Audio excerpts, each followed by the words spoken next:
Hello and thanks for watching Best Maths Tutors. I'm continuing to look at the GCSE Edxcel higher tier paper 1 from May 2020. This is question 16 and it's a question about capture, recapture. So in this example we can see that it says Shirley wants to find an estimate for the number of bees in her hive, and it says she does her initial capture, which is she captures 90 of the bees, and then she puts a mark on each bee and returns them to the hive. So that's the capture, the initial capture. Then on the Tuesday, what she does the recapture, which is she captures 120 of the bees, and she finds that 20 of the bees have been marked. So that means that 20 of those 120 bees were in her original capture.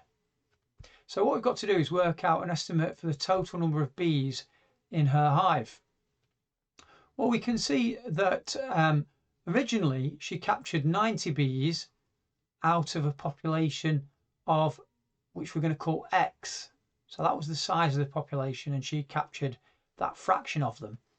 And then if she's captured 120 of those bees again, well, what she can say is that 20 out of 120 were marked. So we can see that what we've got an equation here where we've got that 90 out of the full hive were captured initially. Then she's marked that 90 of the bees.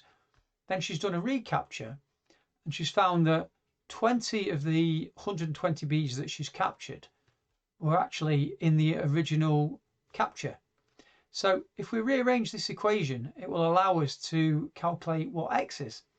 So what I'm going to do first of all is I'm going to cancel this fraction down. So I can cancel off the zeros there. In fact, I can just divide by 2, so I'm going to get a 1 on top and 6 on the bottom. So I've got 90 over x equals 1/6.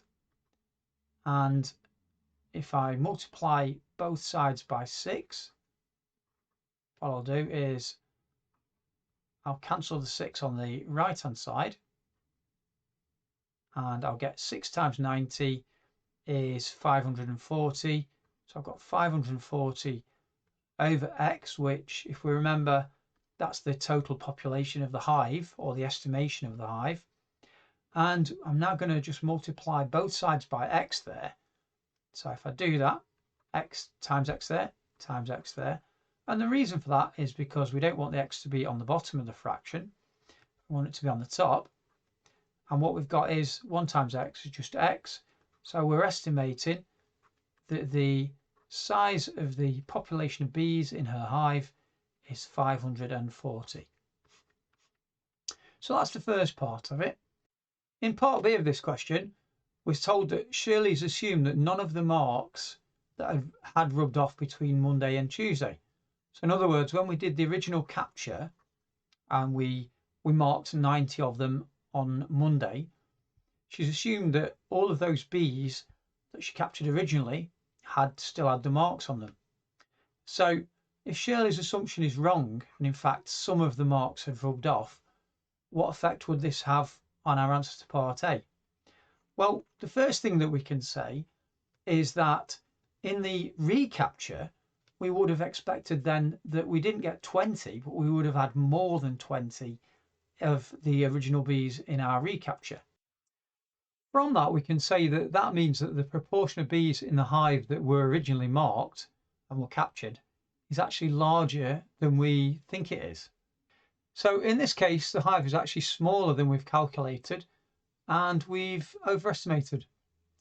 So I hope that's been helpful, and if so, please consider subscribing to our channel for more videos and giving our video a thumbs up. Thanks for watching.